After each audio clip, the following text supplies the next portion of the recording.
Nurbaxor mahallasidan keldim. Sayyor Qobilova tuman hokimiga murojaat qilganda yakka tadbirkorlikni rivojlantirish masalasi bo'yicha 100 million so'm kredit ajratib berishdi bizga.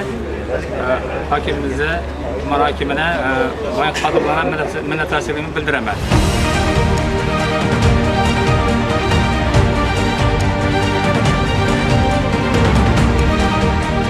Hazrat tumanida Respublika Shuruq tomonidan sayyor qabul o'tkazildi. Bu o'tkazilgan davomida mehnat yarmarkasi ham bo'lib o'tdi.